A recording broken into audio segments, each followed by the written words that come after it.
सन 1127 एक लड़की जो पूरी दुनिया पर हुकूमत करने की ख्वाहिश रखती थी, उसने अपने मंशूबे को अंजाम तक पहुंचाने के लिए मौत के देवता सेट से समझौता किया। मगर क्या वो अपने मकसद में कामयाब हो पाई? चलिए जानते हैं।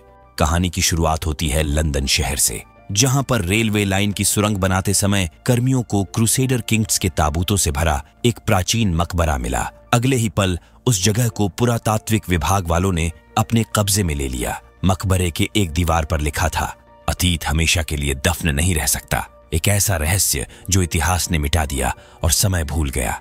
प्रिंसेस अहमनेट राजा फिरौन की इकलौती वारिस, जो जिद्दी, चालाक और निहायत खूबसूरत थी। फिरौन का कोई बेटा नहीं था, इसलिए अहमनेट इजिप्ट के गद्दी की अगली वारिस बनी।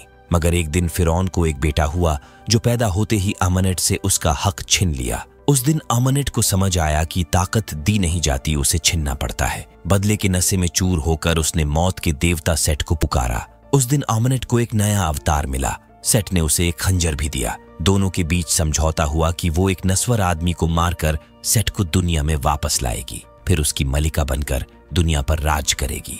अहमनेट ने सेट के खंजर से अपने पिता और अपने नौजात सौतेले भाई का गला काट दिया और एक नस्वर आदमी को बलिदान के लिए राजी भी कर लिया। इससे पहले कि वो उस आदमी के दिल में छुरा घोंपती, राजा फिरौन के सिपाहियों ने उसे धर दबोचा।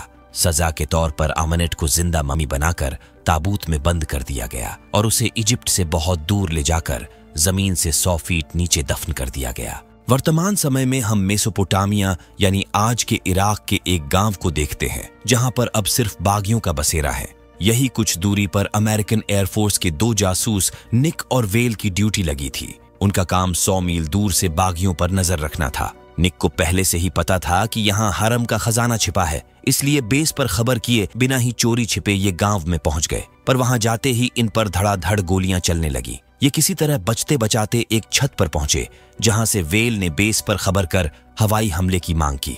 अगले ही पल सब धुआं धुआं हो उठा। बागी भाग खड़े हुए। ये दोनों बच तो गए, पर हवाई हमले की वजह से जमीन धंसने लगा। दरअसल ये वही जगह था जहां पर 5000 साल पहले अहमनेट को दफनाया गया था। अब ये जगह अमेरिकन एयरफोर्स के कब्जे में था। इतने में एक जेनी नामी लड़की आकर निक को थप्पड़ जड़ दी, क्योंकि कुछ दिनों पहले निक ने उसे प्यार के जाल फंसाया। और एक रोज जब वो साथ सो रहे थे तो निक उसके बेडरूम से हरम का नक्शा चुराकर गायब हो गया। जेनी पुरातात्विक विभाग से थी। कर्नल के आदेश पर निक और वेल को भी मिस जेनी के साथ मुआयना करने नीचे उतरना पड़ा। वहां किसी ताबूत से पारा टपक रहा था। दरअसल प्राचीन इजिप्शियंस मानते थे कि पारा दुष्ट आत्माओं को कमजोर करती है। ये पारा नालियों से होकर एक कुएं में जा रहा था। कुआं लबालब पारा से भरा था। इसका मतलब साफ था कि अंदर जिसे भी कैद किया गया है वो बहुत खतरनाक होगा। कुएं के गोलाई पर बने 6 पहरेदार इस बात की गवाही दे रहे थे। जेनी जल्द ही समझ गई कि ये कोई मकबरा नहीं बल्कि एक जेल है।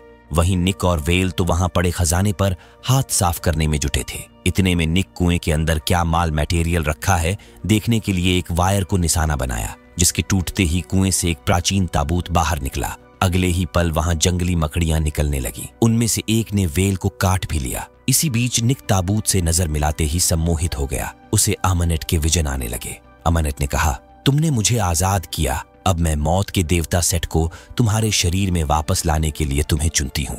इतने में भ्रम टूटा और ये ताबूत को लेकर बाहर निकल आए। बाहर निकलते ही भयंकर रेतीला तूफान उठने लगा। तूफान में फंसने से पहले ही ये ताबूत को प्लेन में लौटकर यहाँ से निकल गए।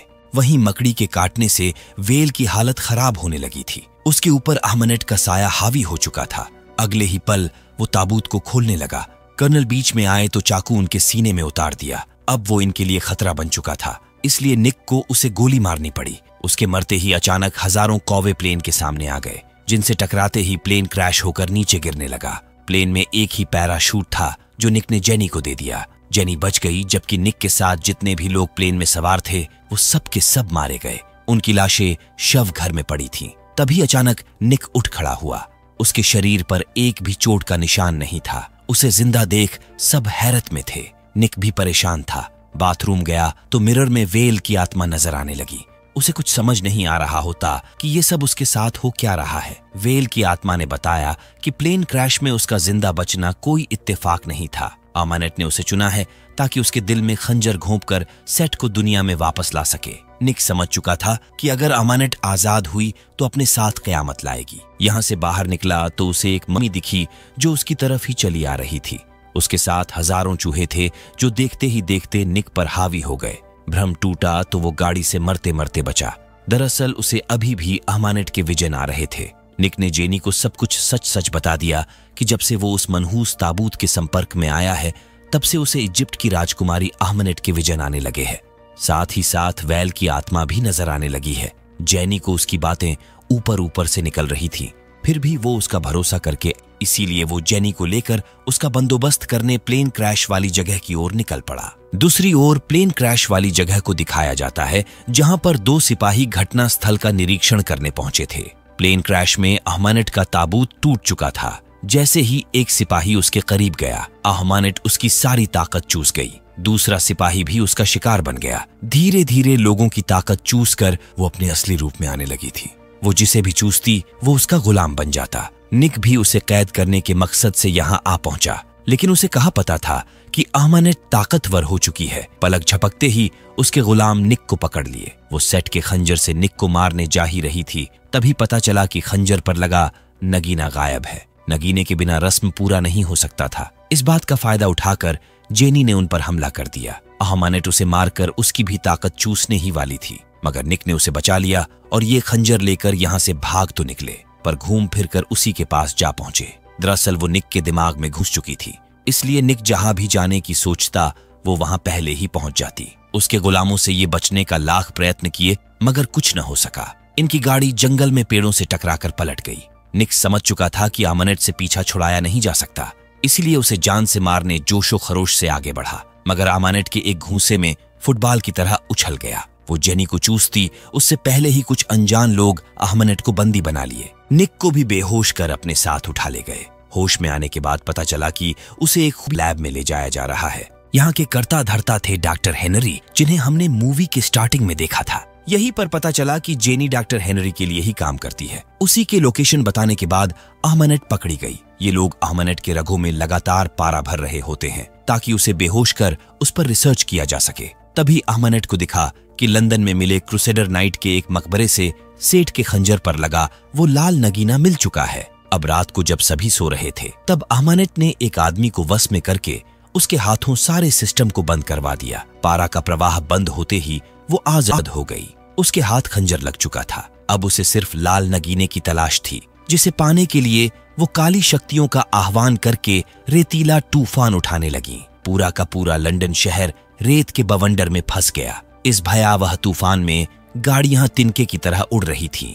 निक और जेनी किसी तरह बचते बचाते उसी टर्नल में जा पहुंचे जहां पर क्रूसेडर नाइट्स का मकबरा मिला था। अहमानेट भी यहां आ चुकी थी। उसके मंत्र पढ़ते ही सारे मुर्दे जाग उठे और वहां मौजूद सारे कर्मचारियों को मारने लगे। इनमें से कुछ मुर्दे तो निक और जेनी के पीछे भी पड़ चुके थे। निक उनसे पीछा छुड़ाता तब तक ट्रेन आ गई जिसके चपेट में आने से ये बाल बाल बचे, मगर अब उनके सामने सैकड़ों मुर्दों का झुंड था। इधर अहमानेट उन सारे गार्ड को मार डाली जो लाल नगीने के पहरे पर खड़े थे। उसके अंदर आते ही सारे मुर्दे नतमस्तक हो गए। अब नगीना और कटार दोनों उसे मिल चुका था। उधर एक मुर्दे ने जेनी और निक पर हमला किया, जिससे वो टनल में मौजूद झील में गिर गए। अगले ही पल अहमानेट जेनी को पानी के अंदर डुबो ले गई। निक उसे पानी के अंदर ढूंढता रहा, लेकिन कोई फायदा नहीं हुआ। जब तक वो उसे ढूंढकर पानी से ऊपर लाता, जेनी मर चुकी थी। वो भी मुर्दों के बीच घिर चुका था। फिर भी अहमानेट के सामने घुटने नहीं टेकता और उससे मार खाते खाते टार छीन लेता है। इससे पहले कि वो नगीना तोड़ता, अहमानेट कहने लगी कि तुम्हारे पास जिंदा देवता बनने का मौका है। तुम देवता बनने के बाद मौत को काबू कर सकोगे। ये सुनते ही निक जेनी की तरफ देख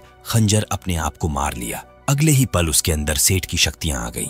इसके बाद निक ने अहमानेट को चूस कर मार डाला और जेनी को मौत की दुनिया से वापस ले आया। उसके जागने के बाद समझ आया कि उसे बचाने के लिए निक ने अपनी आत्मा कुर्बान कर दी। अब वो एक राक्षस बन चुका था। अहमानेट को ताबूत में बंद कर उसी कुएं में कैद कर दिया गया। दूसरी ओर हम निक को देखते हैं जो वैल को जिंदा कर किसी खास मकसद को पूरा करने निकल चुके थे।